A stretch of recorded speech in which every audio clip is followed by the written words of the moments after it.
दृष्टांत देने में कुशल हो। दृष्टांत कुशल हो, धीर हो। धीर मतलब 3-4 घंटे बैठे तो भी कुछ नहीं, परिणाम नहीं आना चाहिए, और कोई गया कोई आया उसका कोई परिणाम नहीं आना चाहिए, उसको बोलते धीर। आप आधे लोग उठ के चले गए तो भी उसको कोई परिणाम, और बहुत भीड़ बढ़ गई तो भी कोई परिणाम, बहुत समय हो गया तो भी कोई परिणाम, उसको बोलते धीर, धैर्यवान।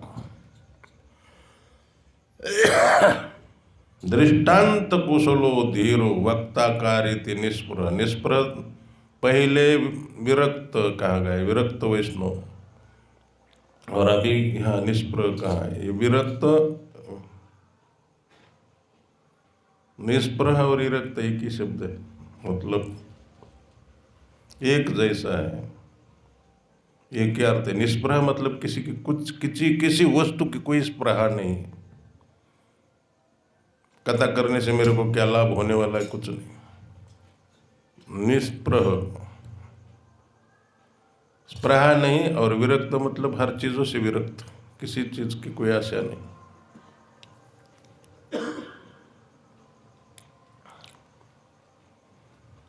तो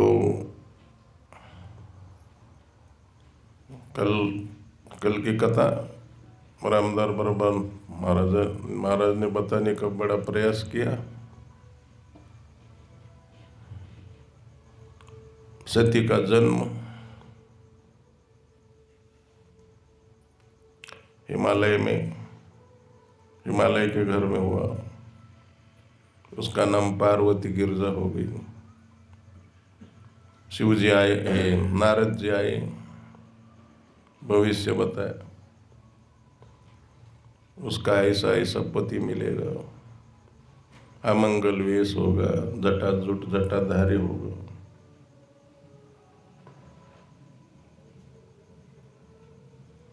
भस्म चिता भस्म मतलब पागल जैसा वेश होगा। तो मैना वो और ये हिमालय वो सब रोने लगे कि भाई ये हमारी लड़के के नसीब में ऐसा पति क्यों। नारद जी ने कहा, तो मैंने कहा वो तो अन्यथा होने वाला नहीं, वो तो होगा ही। मैं ये कथा नहीं बताना चाहता था, आगे लेना चाहता था, लेकिन पता नहीं, मैं अपने कंट्रोल में नहीं रहता।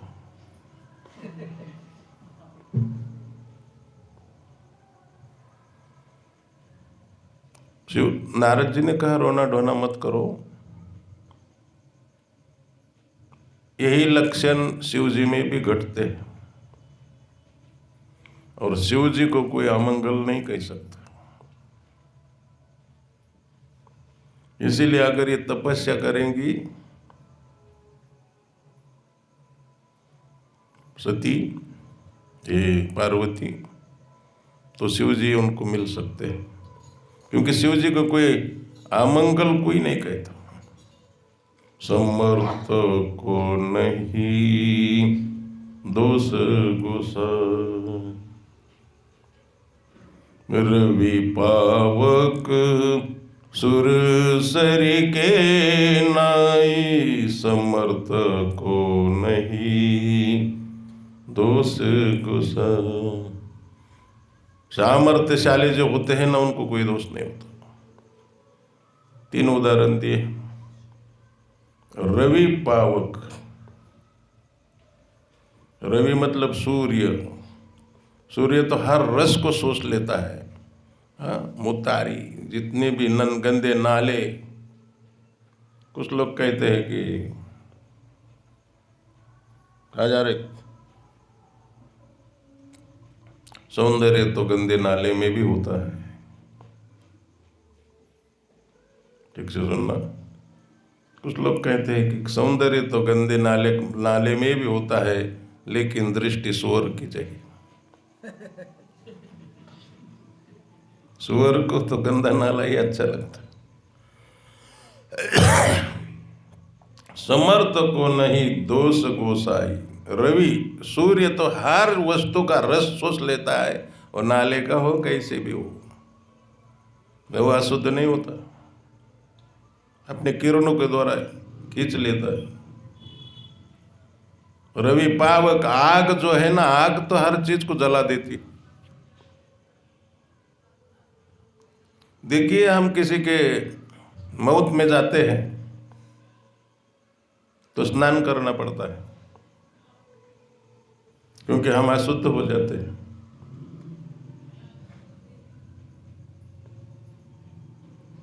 अशुद्ध हो जाते हैं।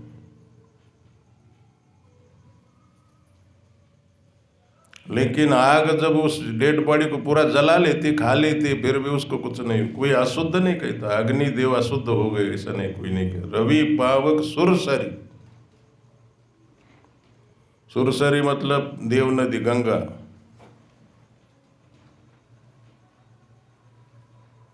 महाराष्ट्र में एक गाड़गे बाबा थे।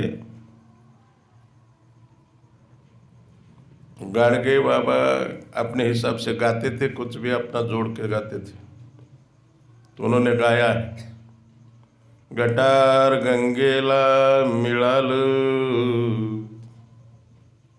गटार गंगेला मिळाल, तेची गंगा जळ झाल, तेची गंगा जळ झाल।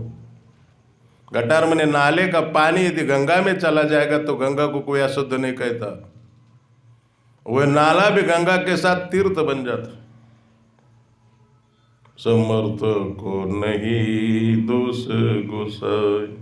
इसीलिए ये गुण, ये जो अवगुण है शिव जी में, उसका वो गुण का रूप धारण करते हैं, उनकी तपस्या करें।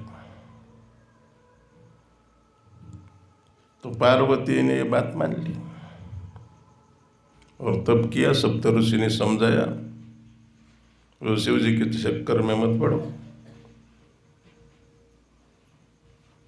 अवगुण खान है शिव जी। शंकर अवगुण भवन, विष्णु सकल गुण खान। विष्णु के साथ शादी करो, हम बात कर देते। जन्म जन्म लगी रगर हमारी, वरवो शंभु नत रहो कुमारी। आप मोहि जन्म शंभु हित हारा, को करी गुण दोष विचार। अब मैंने पूरा जीवन शिव जी के लिए पूरा ये कर निचावर कर दिया है, और आप विष्णु के लिए बोलने लगे। शंकर अवगुण भवन, विष्णु सकल गुण खान भी होंगी तो भी मेरे को शिव जी ही चाहिए। इसको निष्ठा कहते हैं। मराठी में अगर इसका ठीक से अर्थ नहीं किया तो निष्ठा का मतलब भाग जाओ यहां से, ऐसा होता है। निष्ठो निष्ठा ही तो नाता है, मतलब चलो यहां से। हम लोगों की निष्ठा ऐसी होती चलने की, छोड़ दो साले। लेकिन पार्वती ने कहा जन्म जन्म लगे रगर हमारी। और माता है कभी कभी वट सावित्री की पूर्णिमा होती नहीं, इधर बरगद के पेड़ वट वृक्ष को परिक्रमा 7 फेरे लगाती है और मांगती है, मन्नत करती है, यही पति 7 जन्म मिल जाए। हमारा एक दोस्त था उद्योगपति सोलापुर, हम बड़े भक्त है। मैं बोला यार उसको कहो, तुम्हारी पत्नी को कहो कि ऐसा फेरा मत लगाना कि 7 जन्म फिर लेने पड़ेंगे तुमको, जन्म के चक्कर में मत पड़ो।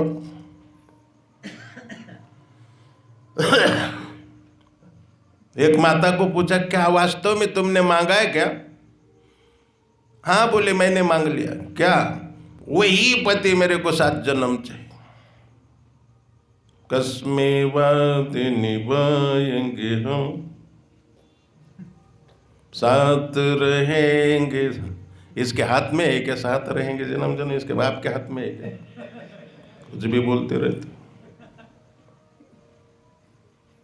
कसमें वादे, कितना भी कसम खाओ, लेकिन प्रकृति तुमको जहां डालना है वही डालेंगी, हमारे हाथ में नहीं है वो सब।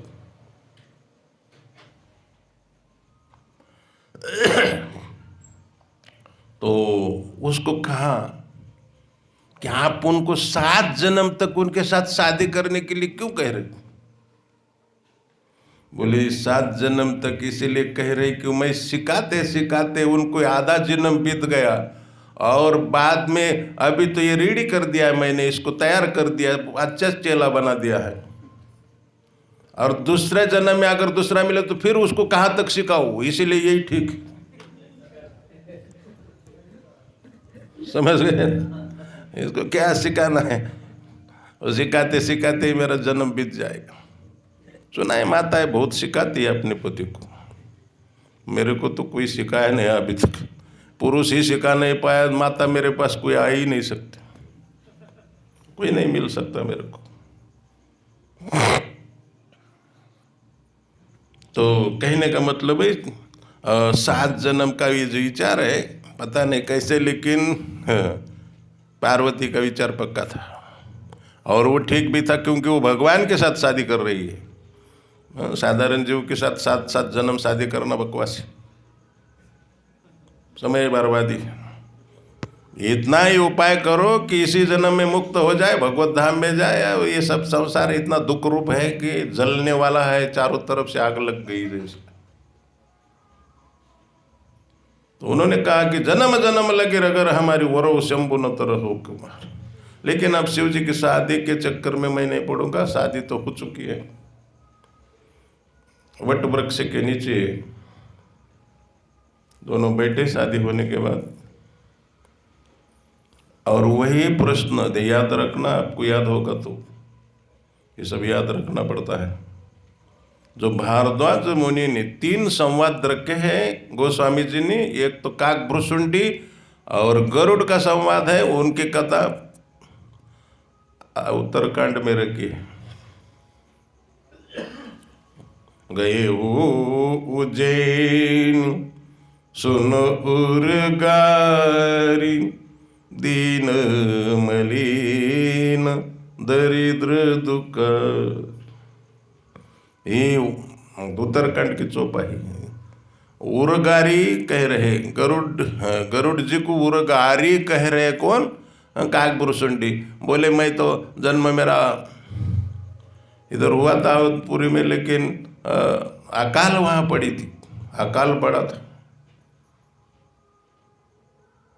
इसीलिए मैं मध्य प्रदेश में चला गया। इसका मतलब है मध्य प्रदेश में जाने के बाद लोग माला माल हो जाते, क्योंकि उन्होंने कहा है कि मैं उज्जैन गया हूँ। उज्जैन अवंतिकापुरी। गए काल कुछ गए काल पुनि कुछ तहा संपत्ति पाई, तहा पुनि करो शंभु सेवकाई। गए वो उज्जैन सुनो उर्गारी। उर्गारी मतलब काक भ्रुशुंडी बता रहे गरुड़, मैं उज्जैन चला गया, इधर अकाल पड़ा था। तो ये उत्तरकांड की कथा है। तो वो भी प्रवक्ता है, काक भ्रुशुंडी एक प्रवक्ता है, और श्रोता है गरुड़। गरुड़ भगवान विष्णु का वाहन है, और कौवे को चंडाल पक्षी माना गया। सबसे नीच पक्षी, कुछ भी खाने का, किधर भी बैठने का, वो सब कौवा करते रहते। अब कथा सुननी और अच्छा ज्ञान लेना है तो बड़े भगवान विष्णु के जैसे वाहन भी हो, बहुत बड़ा भी हो, हाँ, तो नम्रता से नीचे बैठ के ही सुनना चाहिए। वो भले कौवा बता रहा है, कौवा भी बता रहा है तो सुनना चाहिए। भले हमारे रामदार बार सुना रहे, सुन लेना चाहिए। अच्छा ज्ञान कहीं से रावण बोलता है हनुमान जी को, अरे बंदर मूर्ख, मेरे को ज्ञान दे रहा है। हनुमान जी बोलते कि अच्छा ज्ञान कहीं से भी ले लेना चाहिए, बंदर हो चाहे कुछ भी।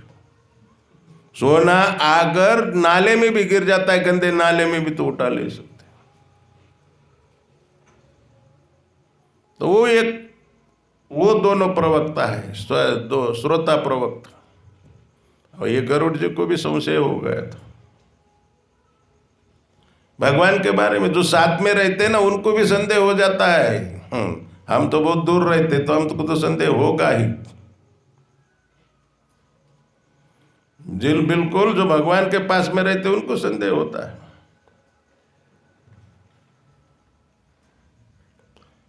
तो गरुड़ जी को संशय हो गया।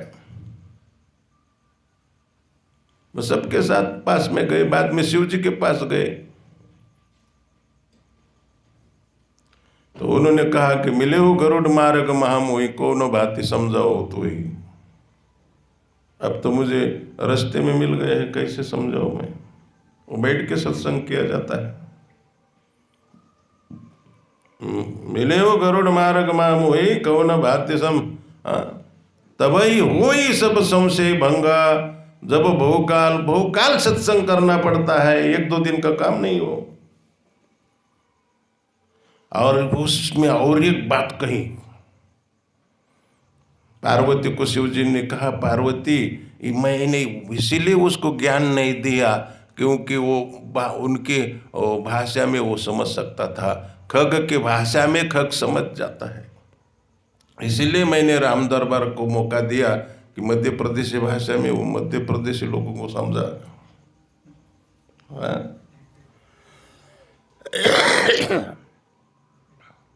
खग की भाषा मतलब पक्षी की भाषा, पक्षी ही समझ सकते, उसको पक्षी ही समझा सकता था, इसीलिए वहां भेज दिया नीलगिरी पर। कथा पूरी याद है लेकिन कैसे बताऊंगा भाई, क्योंकि रामायण बहुत बड़ा है। तो उसको छोड़ देता हूँ। और अब एक बात, क्योंकि मैं उत्तराखंड तक नहीं पहुँच पाऊँगा, इसमें उरग आरी बोल दिया गरुड़ को। बहुत महत्व का शब्द है उरग आरी।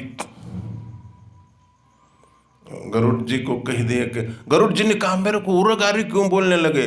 बोले क्योंकि गरुड़ जी तुम तो उरग को खा लेते हो, और तुम जहाँ गए ना उज्जैन में, वो मंकालेश्वर, वो भगवान शिव तो उन उरग को मतलब सर्प को, सांप को अपने गले में और सिर पर रखते हैं, और तुम तो सांप को खा लेते हो। उरग आरी मतलब उरग के आरी हो तुम, सर्पों के आरी हो तुम। आरी मतलब शत्रु, समझ गए ना। तो वो एक संवाद है। और मैं ये बता रहा था कि जो पहले ही संवाद शुरू हुआ, भारद्वाज मुनि बसई प्रयाग, तिनहि राम पद अति अनुराग, तापस समदम दया निदान, परमार्थ पत परम सुजान। ये सुजान शब्द यूज किया। सुजान बहुत जानकार थे परमार्थ के, मतलब उनको रामायण याद था। क्योंकि भारद्वाज मुनि बसही प्रयागान तिनहि राम पद अति अनुराग था, मतलब रामायण जानते थे, फिर भी प्रश्न पूछे थे कि प्रभु सोई राम को, राम के अपर को जाई जपत त्रिपुरारी, सत्य धाम सर्वज्ञ तुम कहो विवेक विचार। वही राम है कि दूसरा कोई राम है। और उसी समय वो मैंने ये कथा बता चुका हूं, अब इसीलिए आपको याद दिला रहा हूं कि वही बात है।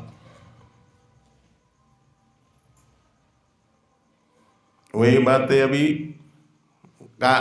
यज्ञवल्क्य के ऋषि ने कहा था कि ऐसे ही प्रश्न किए ने भवानी। यही प्रश्न पार्वती ने शिव जी को किए थे।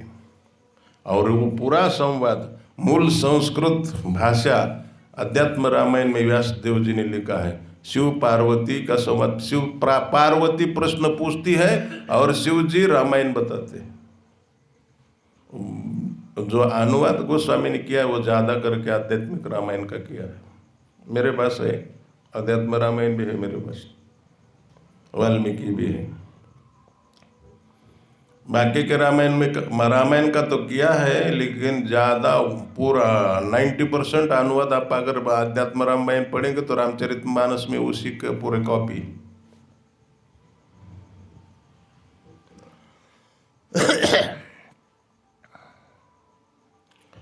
तो वही बात यज्ञ वाले ऋषि ने कहा था कि यही प्रश्न सेम पार्वती ने पूछे थे, तो वह इसीलिए एक बार त्रेता युग में आई। ये कथा यहाँ से शुरू हो गई और फिर शादी भी हो गई। रामदास प्रभु ने उनकी शादी भी की और अभी शादी होने के बाद बैठे हैं बड़े शांति से वट वृक्ष के नीचे। पहले की कथा वृक्ष के नीचे ही होती थी, वट वृक्ष के नीचे। हमारे ग्रंथ है ना, उन ग्रंथों को वृक्ष की और फलों की उपमा दी है।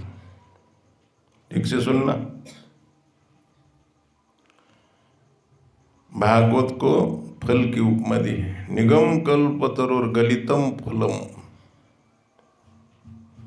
और रामायण को कल्प वृक्ष की छाया कहा गया है। रामायण सुर तरु की छाया, दुख भय दूरी निकट जो आया। अप्रैल में का धूप है, बहुत गर्मी पड़ी है और ये गर्मी का दुख कब दूर होता है? वृक्ष के नीचे जाने से दुख दूर होता है। वैसे कथा सुननी है तो दूर भी इसको सुनाई देती होंगी, लेकिन मंडप में आके पंडाल में आके सुनने का दुख दूर करना है तो पंडाल में आके सुनना पड़ता है।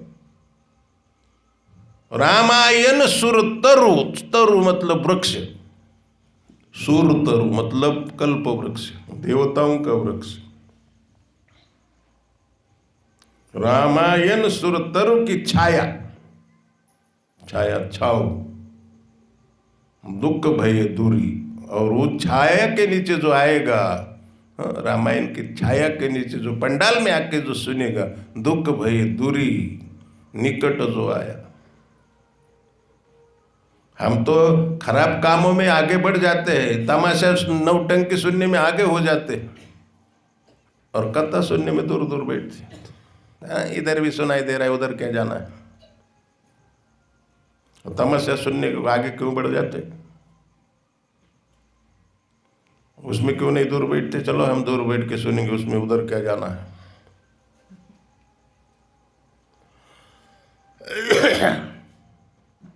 तो फल और छाया वृक्ष की उपमा ग्रंथों को मिली है। मेरा कहने का मतलब, उस छाया के नीचे बैठ के पार्वती ने लगभग 9 प्रश्न किए।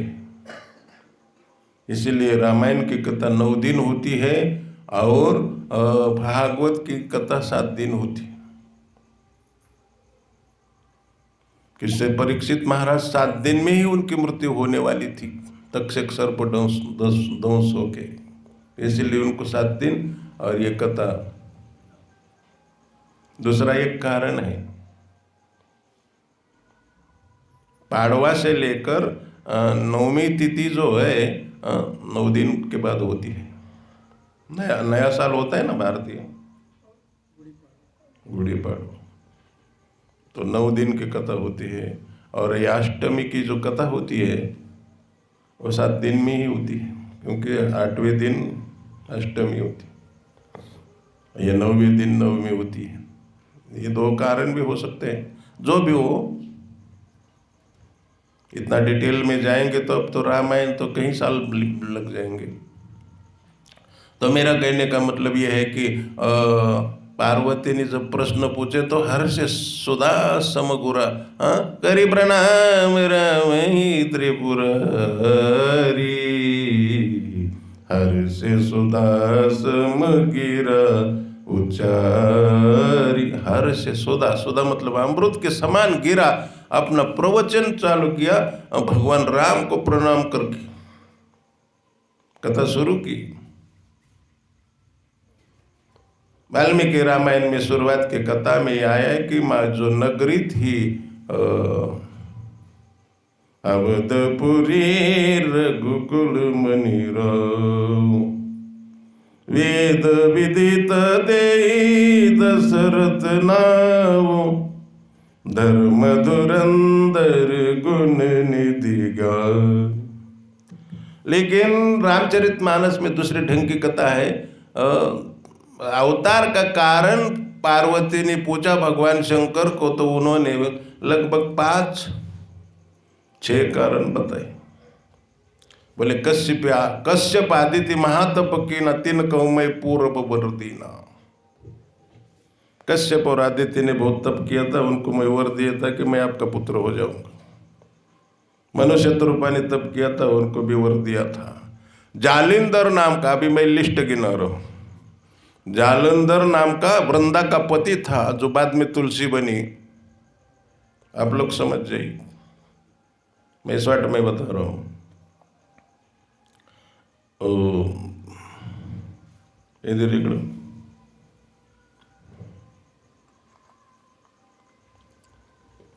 जालंधर नाम का राक्षस अपनी पत्नी के तप के बल पर जीवित रहता, वो पातिव्रत्य के बल पर जीवित रहता।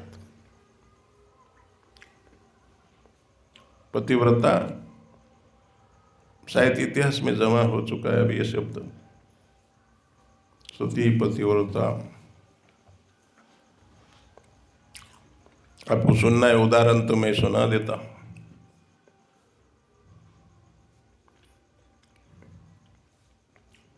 एक आदमी इंग्लैंड गया, एयरपोर्ट से उतरा, कहीं जा रहा था तो मशान भूमि लगी।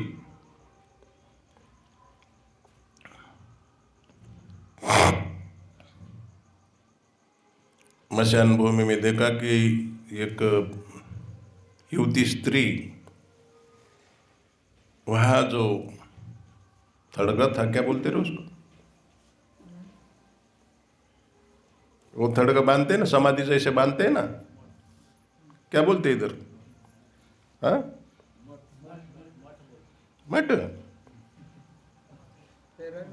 हाँ, पिरामिड बहुत बड़ा होता है, पहाड़ जैसे होता है। अरे छोटे छोटे होते हैं ना क्रिश्चियन लोगों के मठ था, और उसको हवा कर रहे थे, वो मठ को ऐसा हवा कर रही थी।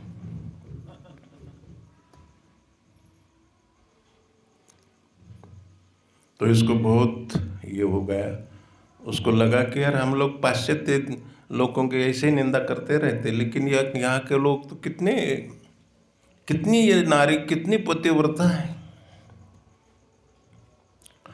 और मठ को हवा करती है। उसको जाके दंडवत किया, साष्टांग दंडवत किया। तो वो बोले क्यों प्रणाम क्यों कर रहे हो, दंडवत क्यों कर रहे? बोला आपकी जैसी पतिव्रता नारी तो हमारे भारत में भी नहीं। बोले क्यों? क्योंकि तुम अपने पति को हवा कर रही। बोले हवा इसीलिए कर रही, हमारे यहाँ का नियम है, पहला थड़गा सूखे बिना दूसरा शादी नहीं कर सकते। आप समझ नहीं पा रहे? समझ गए ना? इसीलिए मैं हवा कर रही कि पहला मठ सूख जाए। ये तमाशा है विदेश में। विदेश में अधिकांश लोग आदिमानव है, आदिमानव। आदिमानव उसको कहते हैं जो कपड़े ना पहने।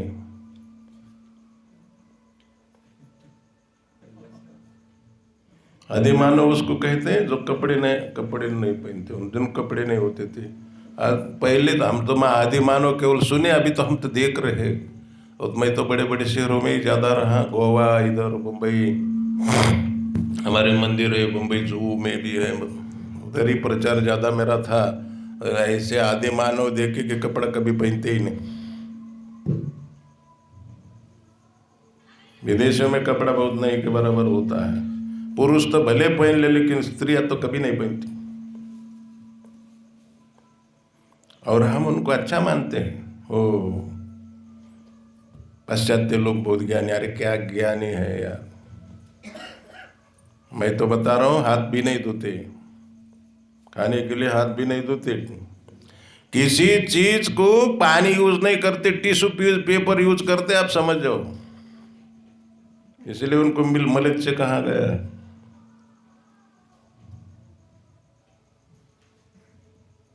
और हम कब कह रहे विदेशी लोग क्या नहीं चंद्रमा के ऊपर गए?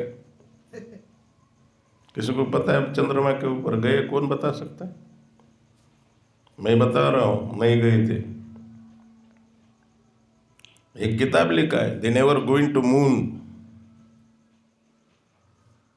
उन्हीं की जो कमेटी थी उसी के एक आदमी ने लिखा है, वो कभी चंद्रमा के ऊपर नहीं गए, इंग्लिश में लिखा है। वो सब झूठ था, षड्यंत्र था रशिया को नीचे दिखाने के लिए। और जो जितने भी फोटो लिए हैं वो अमेज़न के जंगल, अमेज़न नाम की नदी है, उसके बालुकामय प्रदेश में फोटो लिए जहाँ पेड़ पौधा दिखाई ना दे। दिखाना चाहते थे कि चंद्रमा के ऊपर कोई पेड़ नहीं, पानी नहीं, कुछ नहीं।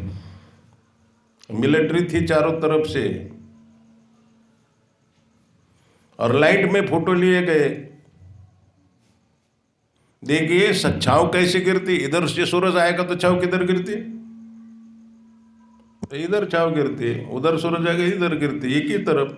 लेकिन उनकी छाव 3-3, 4-4 तरफ गिर रही थी, क्योंकि फोकस में फोटो लिए थे। और ये दिखाना चाहते थे कि चंद्रमा के ऊपर कोई हवा नहीं है। और वो झंडा जो गाड़ा ना, झंडा अमेरिका का झंडा, क्या बोलते हैं उसको इंग्लिश में, वो चंद्रमा के ऊपर गाड़ा, वो ऐसा हिल रहा था। ये सोचा भी नहीं उन्होंने कि ये हिलेगा तो लोग सोचेंगे हवा भी है उधर। क्लिप है हमारे पास।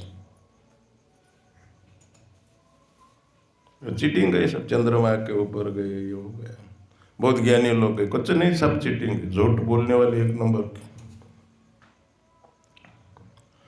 आप देखिए यहां से जब तो वो यान उठा था ना, वो आकाश में रॉकेट उठा था, तो इतना धुआं निकला था, सोच भी नहीं सकते। चंद्रमा के ऊपर ऐसा बैठ गया कि एक कण भी नहीं ऊपर उठा। कैसे? उसकी हवा का फोर्स नहीं था क्या?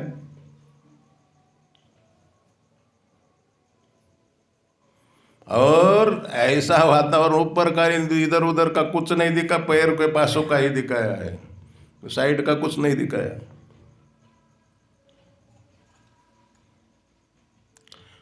हम लोगों को ना को बहुत उल्लू बनाया गया है, और हम मानते हैं कि वो लोग बहुत ज्ञानी, कुछ नहीं। मलेच्चे क्यों कहा गया उनको? इसलिए कभी कपड़े नहीं पहनते, इसीलिए कभी स्नान नहीं करते, 10-10 दिन तक स्नान नहीं करते। और ठंडी भी बहुत है उधर, हाथ नहीं धोते, कुछ नहीं करते। कैसे आ गए मेरे तो दिमाग में कुछ भी आता है ना, एक आध बात बहुत बोलने लगता। तो ये सब बात सही है, सही बातों को समझो, उनका अनुकरण मत करो। अंधा अनुकरण है और बहुत अच्छे अच्छे कुछ नहीं है। वो चले गए, लेकिन अपनी संस्कृति छोड़ के चले गए, और हम उनको मानने लगे। कोई प्रचार नहीं किया हो, हम लोग तो प्रचार, प्रभुपाद ने उधर जाके प्रचार किया, विदेशी लोगों को भक्त बनाया, अमेरिका, इंग्लैंड, पूरे यूरोप में, और धोती कुर्ता पहनाया उनको, फिर भी हम नहीं सुधरे।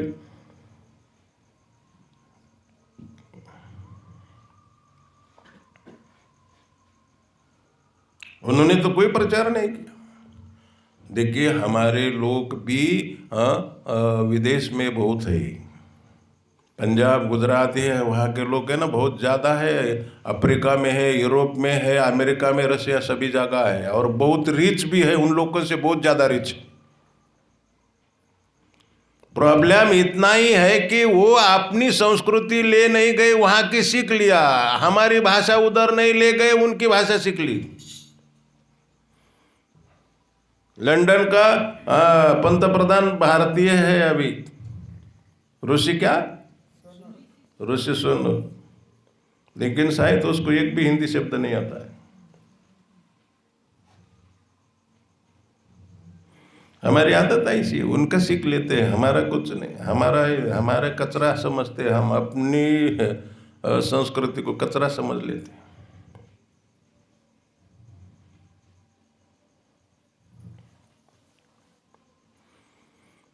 तो 5 कारण जालिंदर नाम का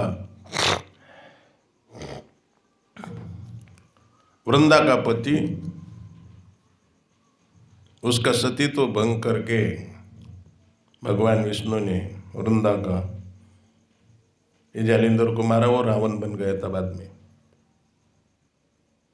मुझे नहीं लगता भगवान के द्वारा किसी का सतीत्व भंग होता है।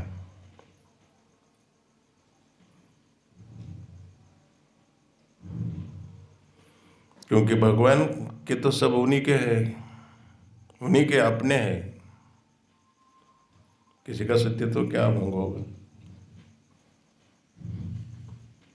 गोपियाँ इतनी रही, सबसे ऊंचा भक्त है ना गोपी को माना है जिनकी चरण धूल ब्रह्मा जी, उद्धव, बड़े बड़े ज्ञानी, शिव जी, शंकर, भोलेनाथ जी भी उस रस को चाहते। गोपियाँ थी, ऊपर की रस में थी, तो ये तो सबसे बड़ा पाप माना जाता फिर। और भगवान शंकर काय को उनके चरण धुल लेते। और सुखदेव गोस्वामी जो कोपिन भी नहीं पहनते थे, वो काय को उनकी कथा वर्णन करते। उनको क्या पड़ा था?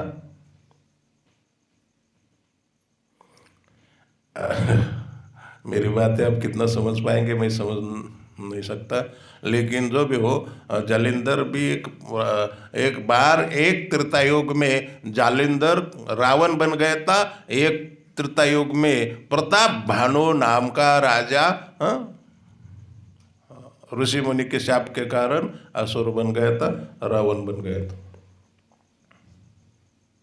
प्रताप भानु नाम का राजा, ये रामचरितमानस में कथा है। और एक बार ये प्रश्राप थे दोनों भाई,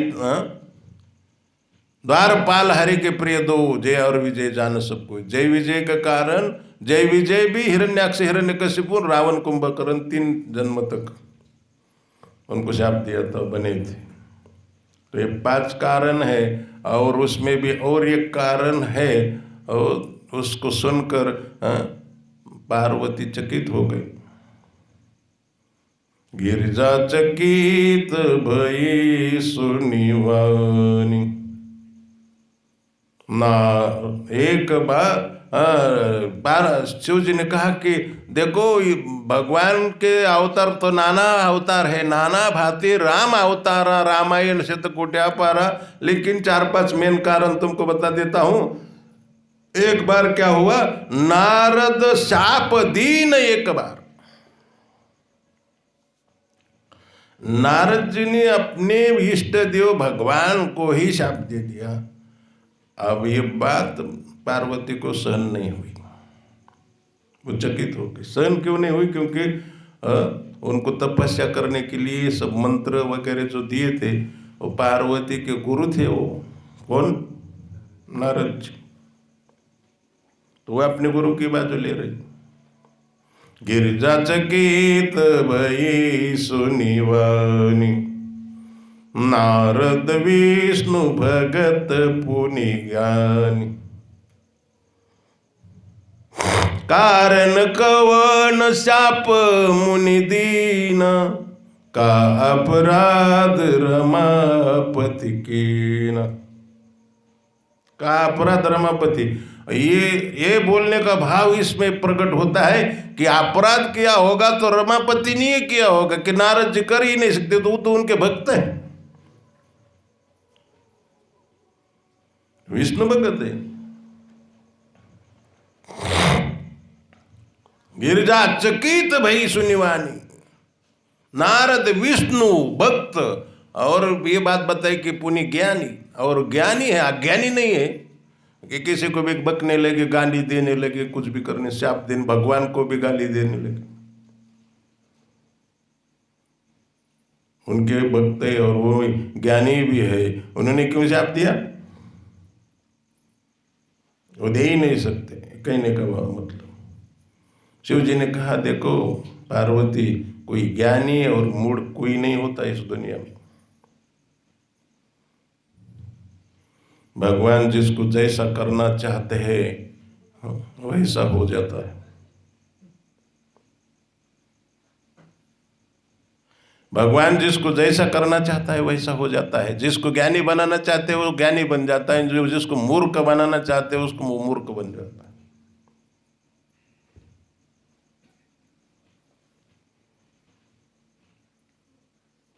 बोले नारद जी एक बार भजन करने लगे हिमालय में। मैं शॉर्ट में बता रहा हूँ ये भी कथा। अभी नारद जी का एक प्रॉब्लम है कि वो एक जगह पर नहीं बैठ सकते। जैसे आप बहुत देर तक एक जगह बैठ गए वैसे नारद जी ज्यादा देर तक नहीं बैठ सकते, 5 मिनट से ज्यादा नहीं बैठ सकते। भागवत में उनको दक्ष प्रजापति ने शाप दिया, अरे नारद दुष्ट, तुमने हमारा पूरा संसार चौपट किया। पहले 10,000 पुत्रों को सन्यासी बनाया, बाद में 1000 उत्पन्न किए, उसको भी सन्यासी बनाया। 11,000 पुत्रों को तुमने बचपन में ही सन्यास बना दिया। ऐसे अपकार करते रहते हो, जाओ तुम, कहीं भी 5 मिनट से ज्यादा रुक नहीं पाओ। नारद बोले 5 मिनट में भी मैं दूसरे को भक्त बना सकता हूँ, क्योंकि मेरा प्रीचिंग प्रोग्राम बढ़ जाएगा और ज्यादा लोगों को भक्त बनाऊंगा। तो माता पिता बहुत शाप देते हैं हम लोगों को। इस राम दरबार को हम ले गए तो उनके घर वाले ने बड़ा शाप दिया कि हमारा लड़का ले गए। मेरे मैं झूठ नहीं बोल रहा हूँ, अब मेरे ऊपर तो कई लोगों ने केस भी डाले। दौड़ के 2-3 लड़के ले गए था वृंदावन, उसके पिता ने मेरे ऊपर केस, हुआ कुछ नहीं लेकिन केस डाला था।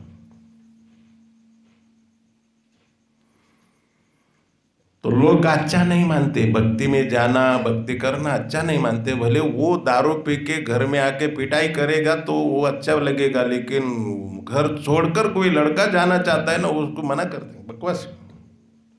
तुमको इसीलिए हम उन्हें पढ़ाया क्या? इतना पढ़ाया, ये बड़ा पाला पोसा, इतना खर्चा किया और तुम अब हमको छोड़ के जाने लग, ऐसा लोग सोचते। और आपको और एक नम्र विनंती है कि आप मेरे को यहाँ बार बार आने मत देना, नहीं तो और भी भक्तों को और भी लड़के को मैं बिगाड़ सकता हूँ। धीरे धीरे अतुल और सुमित भी बिगड़ने लगे। वही कांड होने वाला है।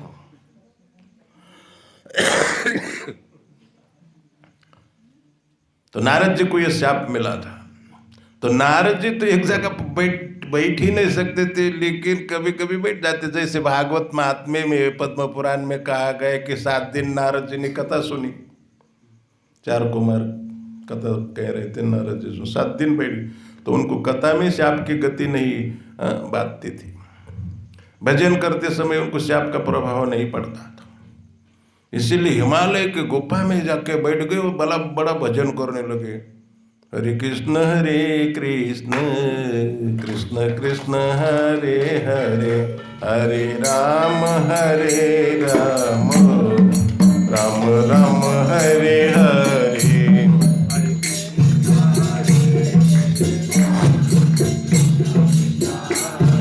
हरे बोल।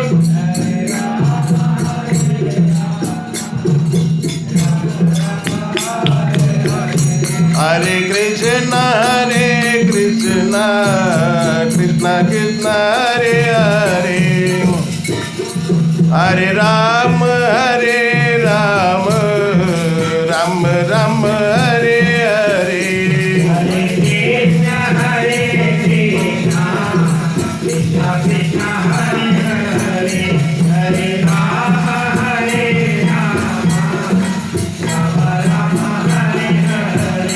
हरे कृष्ण कृष्ण कृष्ण हरे हरे, हरे राम राम राम राम हरे हरे।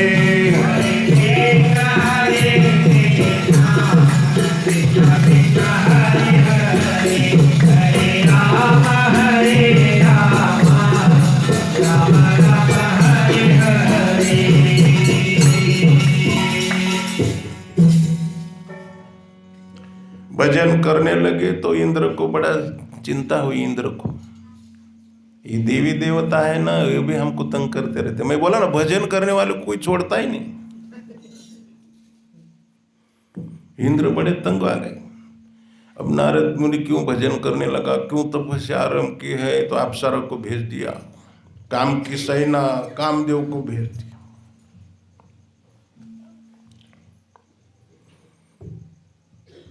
उन लोग को नाच नाच के गा गा के थक गए, उनकी आवाज बैठ गई। हाँ, घसा पूरा बैठ गया, तंग आ गए। बोले यार इतना गाया, कितना गाएंगे। शरण आ गए, नारद जी को शरण आ गए। हम तो शरण आ गए महाराज, अपराध हो गया, क्षमा करो। नारद जी ने उनके पीठ पर हाथ फेर दिया, जाओ चिंता मत करो, कुछ नहीं। चले गए। जाके उन्होंने इंद्र को बता दिया, बहुत प्रयास किया लेकिन नारद जी को कुछ नहीं हो। चकित हो गए सब देवता भाई, बड़े बड़े ऋषि मुनि विश्वामित्र जैसे भी फेल हो गए। और ये तो नारद जी को तो कुछ हुआ ही नहीं। इन्होंने काम, जितेंद्रिय पुरुष है, काम को जीत लिया। मैं आपको ये बता रहा हूं, दुर्गुणों को सहलाएंगे ना, उनके पीठ पर हाथ फेरेंगे ना, फिर आ सकते हैं।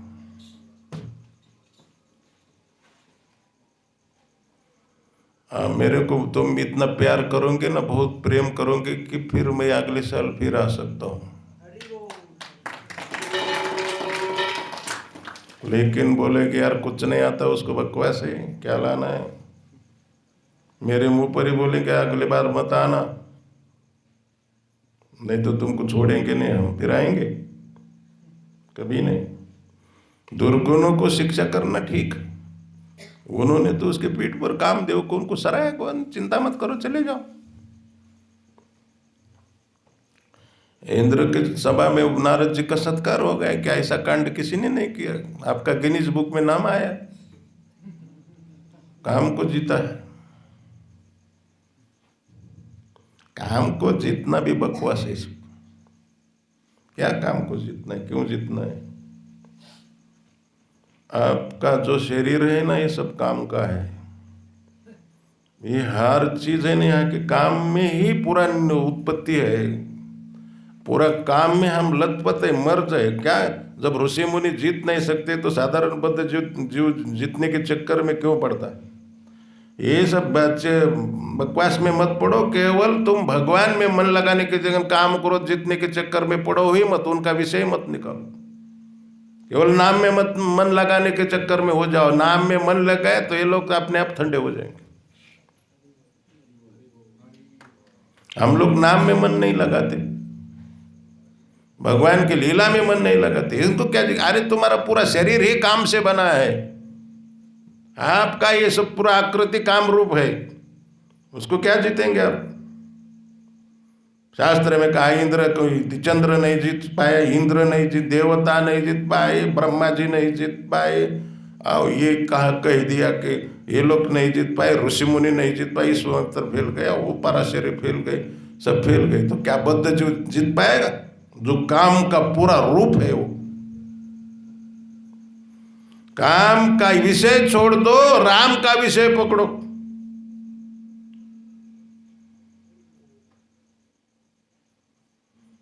राम को यदि पकड़ जाएंगे तो पकड़ेंगे तो काम अपने आप भाग जाएगा। इंद्र ने सत्कार किया तो नारद जी तो फूल गए, अवगुण धीरे धीरे पास में आने लगे, क्योंकि उनको सहलाया, पीठ को ठोका उनके।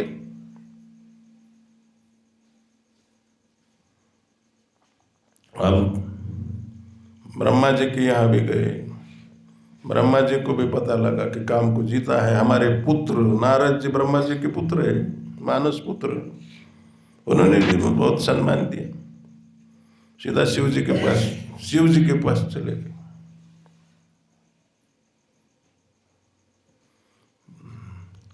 शिव जी ने सत्कार किया। नारद जी का सत्कार कहीं भी जाओ तो संतों का सत्कार हो ही जाता है। स्वागत किया, आइए महात्मन, बैठिए, विराजिए, पधारिए। कहाँ से आगमन हुआ? बोले आपको पता नहीं? बोले हमको क्या पता है। अरे क्या पता नहीं, इतना दिन कहाँ थे आप? शिव जी ने सोचा था कि महात्मा आए तो राम की कथा करेंगे।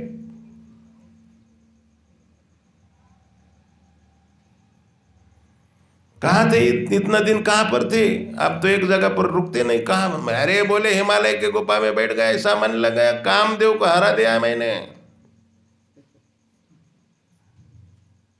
अहंकार ये दुर्गुण बहुत बड़ा है, वो पहुंच गया। शिव जी बोले मैंने तो सोचा था आप राम की कथा करें, आपको तो काम की कथा करने लगे।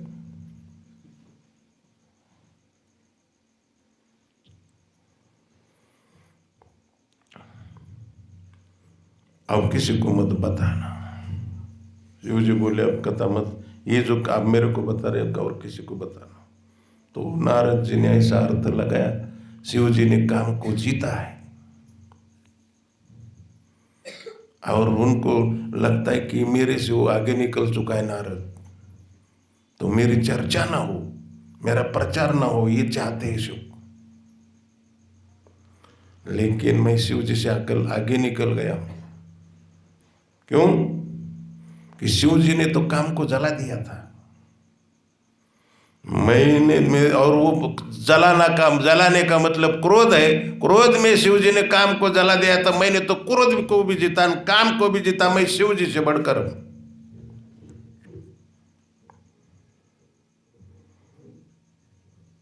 अब मेरे जैसा कोई नहीं, शिव जी को ये सहन नहीं हो रहा है। बोले कि किसी को नहीं बताना। बोले किसी को क्या, हमारा किसी से क्या मतलब है, हमारा तो केवल भगवान से मतलब है। हाँ बोले उनको भी मत बताना। तो बोले उनको बताने में क्या हर्ज है, हमने जीता है और काम को जीता है, ऐसी थोड़ी कोई चीटिंग थोड़ी है। मैंने जीता है तो मेरा चर्चा होंगी, मेरा प्रचार होगा, तुमको क्यों इतना? और सीधा वैकुंठ में चले गए। भगवान उठ के खड़े हो गए। नारद जी आते ही बड़ा आलिंगन किया। बोले इतना दिन कहाँ थे?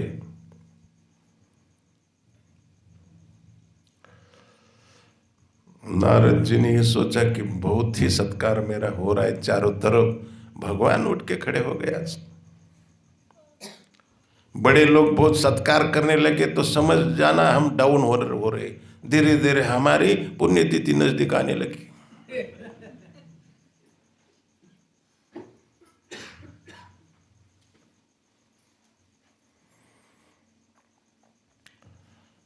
भगवान को नारद जी ने, वही शिव जी ने मना किया तो वो बात बता दी। आपको पता नहीं? बोले मैं तो भजन हिमालय में जाके भजन किया। तो बोले वो तो आपका स्वभाव है, भजन के बिना आप रह ही नहीं सकते।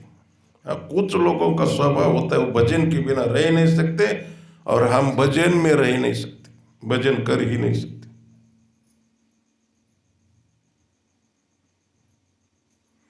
नारद जी बोले आपका तो वो स्वभाव है भजन करने का, भजन के बिना आप रह नहीं सकते। तो भजन किया, हिमालय में जाके किस रहो, चाहे कहीं भी रहो, आप तो करेंगे ही। ओ नहीं, बोले आपको मैं बता रहा हूं। बोले क्या है? बोले काम को जीत लिया है, काम को भी और क्रोध दोनों को जीता। भगवान बोले महाराज आप काम जीते हो, कोई बड़ी बात नहीं। अरे आपका नाम भी जो जप करेगा वो भी काम को जीत सकता है।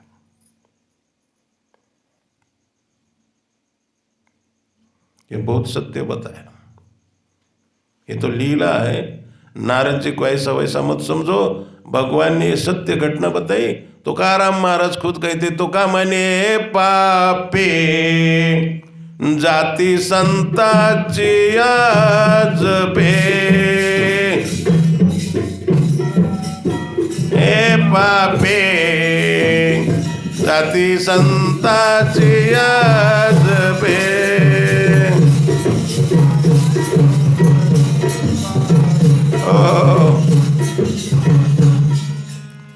संत का जप करने से, महात्माओं का जप करने से भी पाप चला जाता है।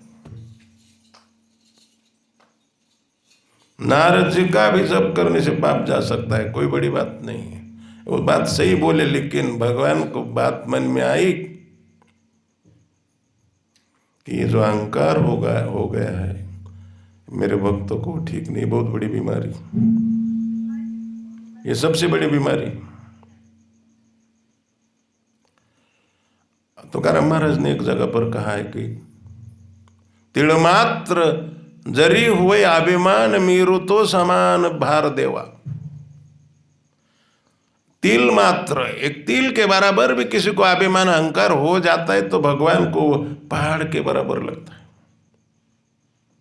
मेरू पर्वत के बराबर लगता है। मेरू सबसे बड़ा है। इनको अभिमान हो गया है। नारद जी वहां से निकले और सोचे कि अब मेरी चर्चा चारों तरफ होने ही वाली है, अब तो मैंने किया ही है, ऐसा तो क्या। और वहां से आए और एक नगर देखा, वैकुंठ से भी बहुत सुंदर था।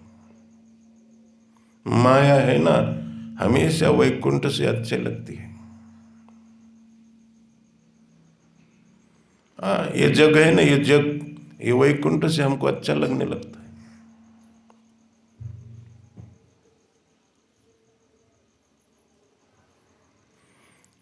समय तो बीत गया, लेकिन 2 मिनट में कथा समाप्त करके, कल राम जन्म होगा, राम जन्म की व्यवस्था करना। अच्छा हुआ कि राम दरबार प्रभु ने आज कथा की, इसलिए बहुत फटाफटा रामायण खत्म हुआ, नहीं तो राम जन्म तक हम नहीं पहुंच पाते। शिलजीत नाम का राजा था, इस सोमुहिनी उसकी कन्या थी। नारद जी जाते ही सत्कार किया, काम को जीत कर आए थे वहां, लेकिन काम को प्रेम किया था, आदर किया था, सत्कार किया था, इसीलिए फिर आ गया। मैं बोला ना, जिस गेस्ट का आप आदर करेंगे वो फिर आ सकता है, लेकिन लात मार के भगाएंगे तो फिर नहीं आएगा। लेकिन कुछ निर्लज्जम गेस्ट होते हुए जाते ही नहीं जल्दी। तो एक गेस्ट नहीं जा रहे थे तो घर वालों ने सोचा उनको थोड़ा भूखा मारना चाहिए। तो लड़के को कहा पिताजी ने, शाम का खाना बनाने के लिए मेरे को उस मेहमान के सामने पूछना।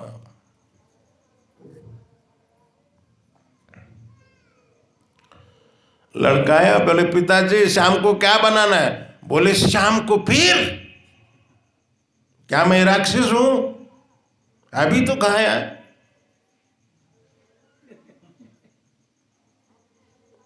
मैं तो नहीं खाऊंगा, उनको पूछिए मेहमान को क्या बनाना है। तो मेहमान सोचे कि हम राक्षस हैं।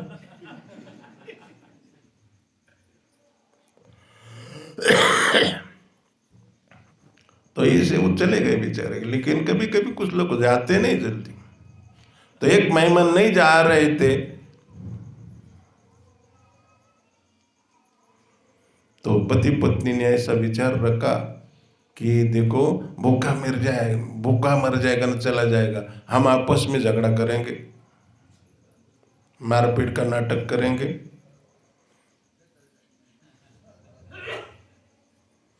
तो दोनों ने क्या, पत्नी बोले आज क्या बनाना है? अरे बोले क्या कल तुमने बनाया था वो साग सब्जी, क्या बकवास था वो सब, उसमें नमक इतना था, एक में नमक था ही नहीं, एक में बहुत नमक डाल दिया था, तुमको कुछ आता जाता नहीं। बोली तो तुम बनाओ, मुझे नहीं आता तो तुम बनाओ। तो पति लाठी लेके अंदर गया और दूसरी जगह मारने लगा, और ये जोर जोर से चिल्लाने बूम मारने लगी, रोने लगी, और बोली मैं 1 महीना तक अभी खाना नहीं बनाऊं। तो इसने सोचा कि अब तो ये खाना बनाएंगे नहीं, झोला उठाए जाने लगे। तो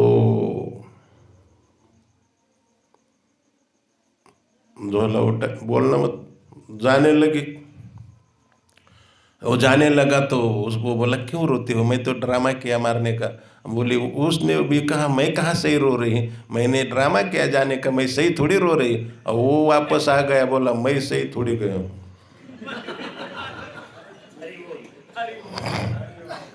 मैंने भी तो ड्रामा नाटक किया है।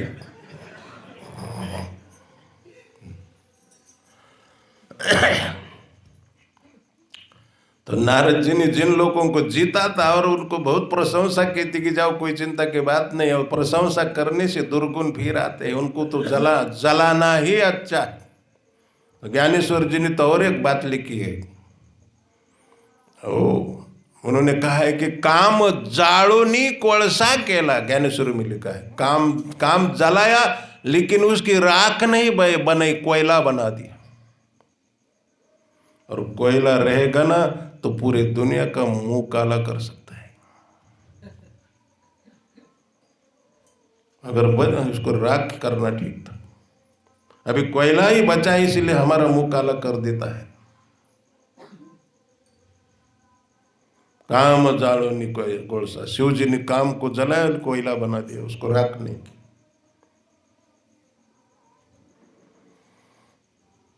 तो शिलजीत राजा ने बड़ा सत्कार किया नारद जी का। मुझे लग रहा है कि ये कथा नहीं हो पाएगी, अच्छा कल बताएंगे। ऐसे भी मैं तकलीफ में हूँ, बता सकता हूँ मैं, लेकिन 11:05 हो गए। आरती करेंगे। हाँ, लेकिन बहुत सब लोगों का विचार होना चाहिए। बाकी लिए दो लोग बड़े रुचि रखने लगे मेरी कथा में। हाँ, क्या बोल रहे?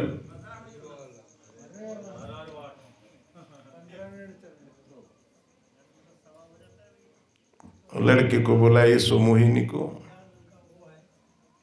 हाँ बोलना मत, ये मोहिनी को बुलाया, आप बोलना मत भाई। और नारद जी को कहा कि हाथ देखो, ये हाथ रेखा देखो।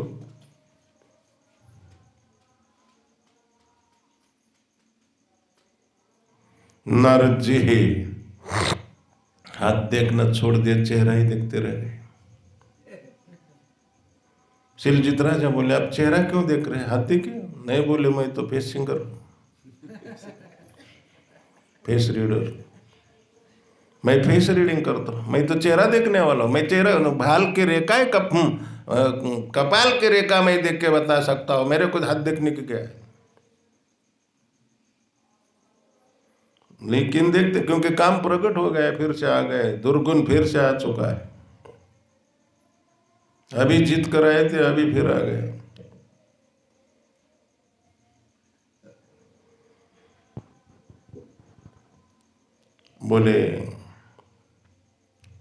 बोले अब इसका पति भगवान ही होगा, भगवान जैसे होगा। इतना बोले और सीधा मन में बात आई कि इसके साथ शादी मेरी होनी चाहिए। अब काम जीत कर आए थे। ये दुर्गुणों का भरवासा मत करो कि हमने इनको जीत लिया है। इन विकारों का कभी भरोसा मत करना कि हम जीत गए उसको।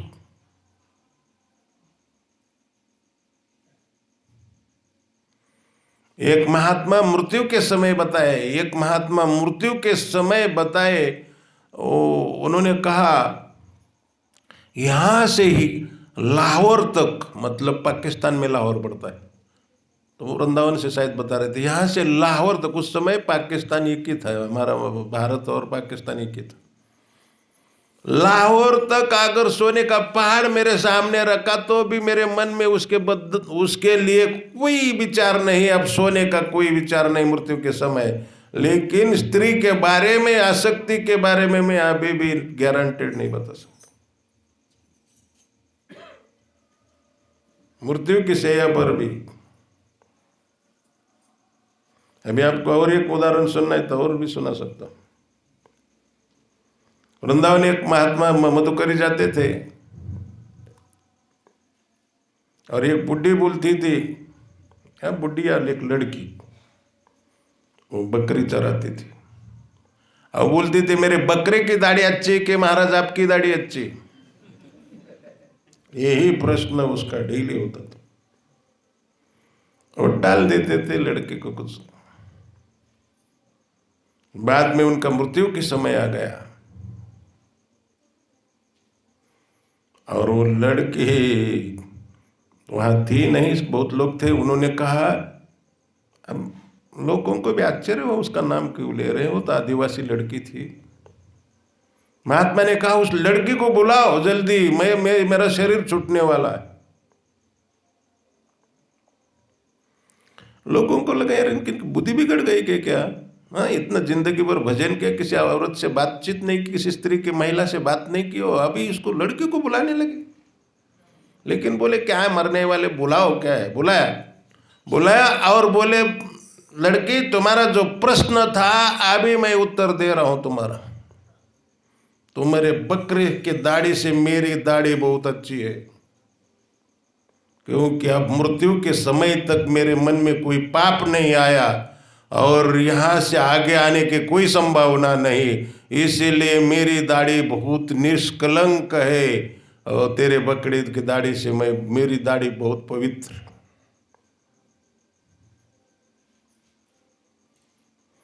तो दुर्गुणों का भरवसा मत करो, कभी भी आ सकते हैं दोबारा। नारद जी सीधा भगवान के पास भजन कर, भगवान बोले बहुत भजन करने लगे। बोले हाँ थोड़ा जरूरत है। बोले क्या करना है। बोले शादी करना चाहता हूँ। बोले आपको घर नहीं कुछ नहीं, क्या कर रहे हो सब। बसा लेंगे, घर बसाएंगे। और फिर बोले आपके जैसा रूप मुझे चाहिए, आपके जैसा रूप चाहिए। भगवान भी चाहते ही थे। भगवान बोले कि और मेरा कल्याण चाहते हो तो मेरा कल्याण करो। भगवान बोले आपका कल्याण नहीं करूंगा, मैं आपका परम कल्याण करूंगा। साधारण कल्याण नहीं, परम कल्याण करूंगा। वास्तव में साहब परम कल्याण किया। वास्तव में कोई था नहीं उधर, वो तो केवल दिखावा था। ये जगह है ना, ये पूरा ये केवल दिखावा है, वास्तव में कुछ है नहीं। और आपको और एक उदाहरण सुनना है तो मोह उपनिषद की कथा है। मोह उपनिषद की कथा। सुखदेव जी महाराज व्यासदेव जी को पूछते कि जगत क्या है, तो उन्होंने कहा है इसकी उत्पत्ति स्थिति लय होता है। उत्पत्ति होती है, कुछ समय रहता है और फिर लय प्रलय हो जाता है, विनाश होता है। बोले ये तो शास्त्र में भी वेद में भी लिखा है, आप भी बता दें, लेकिन मेरे इसमें इस प्रश्न के उत्तर से कोई संतुष्टि नहीं। तो बोले तुमको संतुष्ट हो, इसीलिए मैं बोल रहा था कि कथा लंबी होती जाती है। इसको मेरे को उदाहरण याद आ जाएगा तो मैं कंट्रोल में नहीं रहता, इसीलिए कभी कभी कहना पड़ता है कंट्रोल संतदास, कंट्रोल, अपने आप को कंट्रोल करो। तो बोले तुम जनक महाराज के पास जाओ, तुम्हारे प्रश्न का उत्तर मिलेगा। जनक महाराज ने तो 8 दिन उनको ध्यान ही नहीं दिया। किसी ने कहा कि एक महात्मा है नंगे, कपड़ा भी नहीं पहना। बोला ठीक है रहने दो। फिर कहा 15 दिन वो वहीं खड़े, तो बोले ठीक है। अरे ऐसा थोड़ी, महात्मा आने के बाद जनक महाराज ने कहा कि उनका स्वागत सत्कार होना चाहिए। मोह उपनिषद की कथा है। अंदर लाया, बहुत स्नान कराया, बढ़िया से खाना पीना, कब बहुत सारी सुंदरी सेवा में, लेकिन उन्होंने उसमें भी कोई ध्यान, उनको कोई आसक्ति नहीं थी। सुखदेव जी थे वो। बाद में उन्होंने कहा कि उसमें कोई इंटरेस्ट नहीं उनका। तो बोले मेरे पास बोलो। बोले पूछिए क्या पूछना चाहते हैं। बोले पूछना ये चाहता हूँ कि संसार के बारे में मेरे को बताइए, जगत के बारे में बताइए। बोले जगत इसकी उत्पत्ति स्थिति लय होता है, वेद में भी इसका वर्णन। बोले मेरी इस बातों से कोई संतुष्टि नहीं। तो बोले आपको सही उत्तर चाहिए। सही उत्तर पाने के लिए ही, शाश्वत सत्य उत्तर पाने के लिए ही मैं यहाँ आया हूँ। तो बोले सुन लेना ठीक से कान खोलकर, ये संसार है नहीं, ये इसका उत्तर है। भ्रम के कारण दिखाई देता है। जैसे स्वप्न में समुद्र पहाड़ वो सब दिखते हैं, जागने तक ही रहते हैं। मोह निशा सब सोनिहार। देख सपना अनेक प्रकार, सपन में कुछ भी देखते रहते हैं। मोह निशा, मोह रूपी रात्रि, हम लोग सब सो रहे हैं और नाना प्रकार का, ये मेरा लड़का, ये सब कुछ नहीं, ये सब केवल अज्ञान के कारण ही दिखाई देता है। और जब आपको ज्ञान हो जाएगा ना, कुछ नहीं रहेगा, लगेगा अरे ये सब झूठा था। जब तक साक्षात्कार नहीं होता है तभी तक लगता है हाँ ये सही है। हम रोते भी है उसके लिए, बहुत रोते हैं। जो भी हो, वो जो इस शिलजित राजा, ये सो मोहिनी, वो सब झूठा था। ये माया का रचा हुआ नगर था, सब माइक था, कुछ नहीं था। भगवान ने उनको चार चतुर्भुज तो बना दिया, चतुर्भुज बन जाएंगे ना तो बंदर ही बन जाते।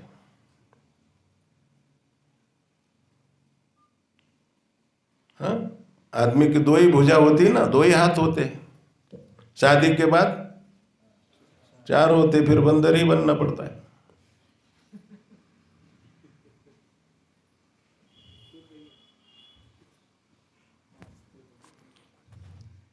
एक आदमी ने कहा कि हमको बंदर खरीदना है। बोले क्या करना है, जरूर क्या जरूरत है? बोले क्यों?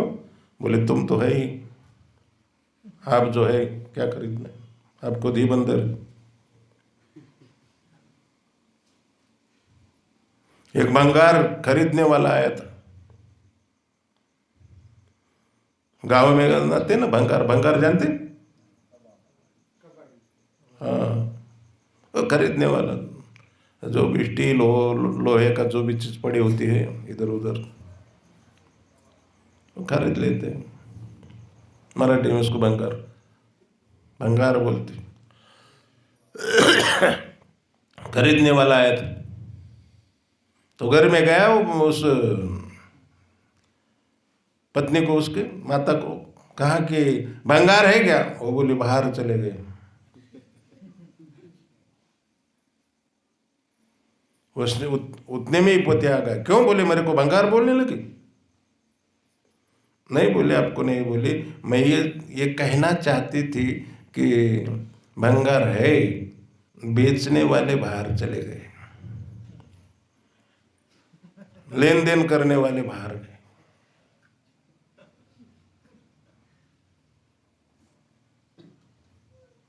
तो बंदर, मुंह तो बंदर का हो गया नारद जी का। भगवान ने तमाशा रचा। और चतुर्भुज, उनको लगता था कि मैं चतुर्भुज विष्णु हो गया हूं। और वहां आने के बाद बहुत लोगों को अलग अलग दिखता था। नारद जी बहुत, शिलजित राजा को, और उनको लगा कि नारद जी है। और इस शिव जी के दो गण थे, उन्होंने देखा कि इनका चेहरा बंदर का है, चतुर्भुज रूप है। वो संवाददाता थे शिव जी के गण दोनों, और मिनट मिनट में उधर फोन करते थे शिव जी को। हाँ, अभी नारद जी का चेहरा बंदर जैसा बना दिया है, शिव जी को फोन हो जाता था। हाँ बोले, अब ठीक है, और ध्यान रखो कि बंदर बना दिया तो अब क्या कर रहे हैं, नारद जी क्या कर रहे हैं। उन्होंने तो शिव जी को पूरा पूरा मैसेज देते थे। बोले अब नारद जी का बड़ा सत्कार उस नगर में हो रहा है, शिलजित राजा ने बहुत सत्कार किया नारद समझकर। और स्वयंवर रचा है, स्वयंवर में पहली पंक्ति में नारद जी जाके बैठ गए। राजकुमार बैठे हैं, उन राजकुमार के पहले पंक्ति में नारद जी बैठे हैं। और बोले और क्या? बोले ईसो मोहिनी ने हाथ में माला लिए, वर के गले में ना माला पहनने की, दूल्हा के गले में माला पहनने के लिए, हार पहनने के लिए, ताकि उसके हार हो जाए। हार पहनना ना मतलब हार का, हमारे हार हो गई पूरी, हार गए हम।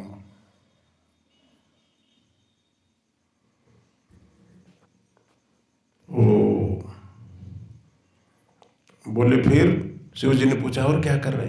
बोले नारद जी की पंगत के तरफ वो ईसो मोहिनी आई, लेकिन उनके तरफ देखा भी नहीं। शिव जी ने सोचा कि यही परम कल्याण है, भगवान ने उनका ये परम कल्याण किया है। बोले कैसे? क्योंकि माया अब उनके तरफ देख भी नहीं रही है, यही परम कल्याण है। बोले महाराज उनको तो क्या, उनके पंगत में जो बैठे हैं उसको भी, उनको भी नहीं देखा उसने। हाँ बोले जो संत के पंगत में बैठेगा हाँ उसको भी माया नहीं देख सकती। इसीलिए अब मैं बंदर बन जाऊंगा। शिव जी क्या बोले? ताकि मेरे को माया दोबारा देख ना पाए, माया मेरे को फंसा ना पाए। इसीलिए हनुमान जी बन गए।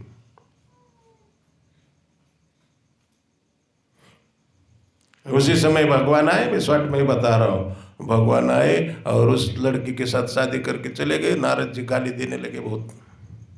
जो माया के प्रभाव में, काम के प्रभाव में आता है ना, वो किसी को भी नहीं छोड़ता।